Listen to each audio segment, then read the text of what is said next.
আসসালামু আলাইকুম। ওয়ালাইকুম আসসালাম। স্যার আছেন ভালো? ভালো আছি ভাই আলহামদুলিল্লাহ। কি নাম যেন ভাই? আমার নাম সাইফুদ্দিন সোহাগ। সাইফুদ্দিন সোহাগ। বাড়ি কোথায়? বাড়ি কুমিল্লা লালমাই। কুমিল্লা লালমাই। জি, জি। ওই লালমাই পাহাড় আছে নাকি ওখানে? ওকে পাহাড় তো আছে। পাহাড় আছে লালমাই। তো সোহাগ কি করেন আপনি ভাই? আমি আরব আমিরাতে থাকি, দুবাই, শারজায় ও আরব আমিরাত দুবাই। স্ক্র্যাপের কাজ করি। ও আচ্ছা, আচ্ছা, আচ্ছা। স্ক্র্যাপের কাজ করেন জি, না? জি, আচ্ছা, জি। আচ্ছা। তো সোহাগ আপনি কি কষ্ট নিয়ে আমাদের কাছে আসছিলেন বলেন তো ভাই? আমি আসছি আজ ৭ বছর যাবৎ আমার কোমর থেকে পায়ে ব্যথা যায়। হুম, এখন বসলে উঠতে পারি না, উঠলে বসতে পারি না। হুম, সে ব্যথাটা আমি কুমিল্লা একটা মেডিকেলে দেখাই। দেখানোর পরে স্যার ২-৩ মাসের ওষুধ দিছে, ওষুধ খেয়েছি। ৪-৫ বছর, ৬ বছর আমি ভালো ছিলাম। কিন্তু ওই ৭ বছর পর আবার ব্যথাটা দেখা দেয়। জি, জি, দুবাইতেই দেখা দেয়। জি। দেখা দেওয়ার পর আমি ১ মাস বহুত কষ্টে আছি। ১ মাস পর আমি টিকেট কেটে চলে আসি বাংলাদেশে। হুম, পরে আমি স্কয়ারে গেছি, স্কয়ার হসপিটালে দেখাইছি স্যারকে, স্যারে পরীক্ষা দিছে। পরীক্ষা দেওয়ার পরে আমি সিনেতে পরীক্ষা করে এমআরআই করাই। এমআরআই করার পরে আমি ওই স্যারকে আর এমআরআই রিপোর্ট না দেখাই সিধা আপনাকে দেখাইলাম। আপনার নাম শুনছি। হুম। দেখানোর পরে আপনি আচ্ছা আমার স্কয়ারে দেখাইলেন, তারপরে ইবনে সিনা এমআরআই করাইলেন। হ্যাঁ, এমআরআই করাই। তো স্কয়ার ওই স্যারের কাছে আর কেন গেলেন না? যাই নাই, জানি যে ইবনে সিনা আমাদের পরিচিত ডাক্তার আছে বা আচ্ছা, আচ্ছা। আমাদের হ্যাঁ, আমার কাছে কে রেফার করলো ভাই সোহাগ? এ আপনার কাছে কেউ রেফার করে নাই। তবে আমি অনলাইনে সার্চ দিছি। কয়েকটা টিচার আমি সিলেক্ট জি, জি। করছি। হ্যাঁ, হ্যাঁ। সিলেক্ট করার পরে আমি আপনার নামটা আসছে। আচ্ছা, আচ্ছা। সাথে আমি আপনাকে দেখালাম। আচ্ছা, আচ্ছা। তারপর আমি দেখার পর বলছি যে এমআরআই করতে হ্যাঁ, হবে। এমআরআই করতে হবে। মানে কোমরে ডিস্ক প্রলাপস হয়ে রগের গোড়ায় চাপ আছে হ্যাঁ, এমআরআই করতে হবে। করতে হবে। আমরা আপনার অপারেশন করেছি ১৯/৭/২০২৬ আজকে হলো ১৬ তারিখ নাকি? জি, জি, ১৬ই August. G, G, that means ১ মাসেরও কিছু কম কম। মানে ২৭-২৮ দিন জি, হলো জি, আরকি।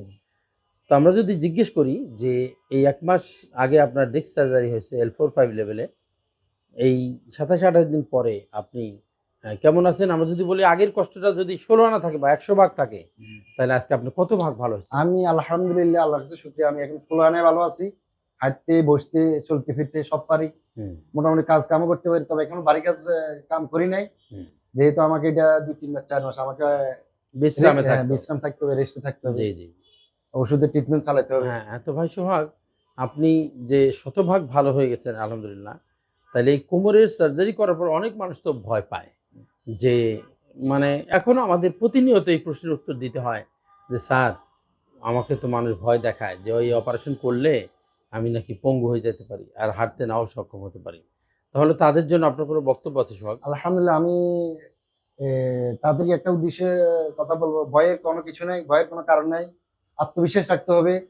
এ আপনি অপারেশনের পরে একটু ২-৩ মাস ৪ মাস রেস্টে থাকলে ইনশাআল্লাহ পুরোপুরি সুস্থ হয়ে যাবেন। আমি মনে করি কোনো ভয়ের কোনো কারণ দেখতেছি না। জি, জি। আমাদেরও সেটাই সাজেশন। আমরা ১ মাস পরে ফলো আপ এ আসতে বলি। ব্যায়াম শিখাই দেই। তারপর 2nd মাস পরে আসলে আরো ৪ টা ব্যায়াম শিখাই।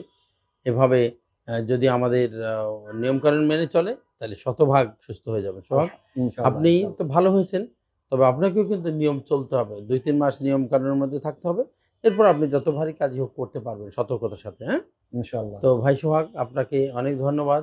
আপনি তো আরব শারজা আমিরাতে থাকেন। থাকেন। জি, হ্যাঁ, আরব আমিরাতে থাকেন। আমাদের জন্য দোয়া আমাদের করবেন। মিডল ইস্টের অনেক ভাইরা কিন্তু মানে আছে যে ওইখানে দেশ উন্নত কিন্তু চিকিৎসা অতটা উন্নত না। উন্নত না। আর ভাষাগত একটা সমস্যা থাকে। সমস্যা। যে ঝিনঝিন ঝিনঝিন করে পিনপিন করে যে ব্যথাটা নামে, অবশ হয়ে আসে, এই কথাটা আরবিতে মানে বলাটা কষ্ট কষ্টকর, করে। কষ্টকর, হ্যাঁ? জি, সেজন্য আর আর অনেক মিডল ইস্টের লোকেরাই বলে যে ওখানে যারা মালিক আছে আরকি, আ যাদের আন্ডারে আপনারা কাজ করেন, তারাই বলে যে, "তুমি তোমার দেশে যেয়ে চিকিৎসা করে আসো। তোমাদের দেশে চিকিৎসা ভালো।" হ্যাঁ? হুম, এইটা অবশ্য আমাদের বহু প্রবাসী ভাইরা এসে বলে। তো সেটা আমাদের বাংলাদেশের চিকিৎসক হিসেবে আমাদের গর্বের একটা বিষয় যে ওইখানে রিকগনিশন আছে যে বাংলাদেশের চিকিৎসা ভালো এবং তার প্রমাণ আপনি সোহাগ আপনি নিজেই। হুম, তো আপনি ভালো থাকবেন। আমাদের পরামর্শ থাকবে সতর্কতার সাথে হেলথ রুলস গুলো আছে। কোমর ব্যথা রোগীদের জন্য কিছু উপদেশ আছে আমার প্রেসক্রিপশনের নিচে। এগুলো মেনে চলার চেষ্টা করবেন, ব্যায়াম করবেন, হ্যাঁ? ইনশাআল্লাহ, আর ইনশাআল্লাহ, আপনারা তো আমাদের দেশকে রিপ্রেজেন্ট করেন, হ্যাঁ? ইনশাআল্লাহ। এরকমভাবে চলবেন যেন আপনার আচরণে যেন মনে করে যে আপনি কোন দেশের? বাংলাদেশের। ও তাহলে বাংলাদেশটা নিশ্চয়ই ভালো কারণ এই মানুষটা ভালো। আপনাদের জন্য অনেক শুভকামনা হুম, সোহাগ। ওকে। আমরা দোয়া চাই। ভালো আসসালামু থাকবেন। আলাইকুম ওয়া ওয়ালাইকুম আসসালাম। রাহমাতুল্লাহ।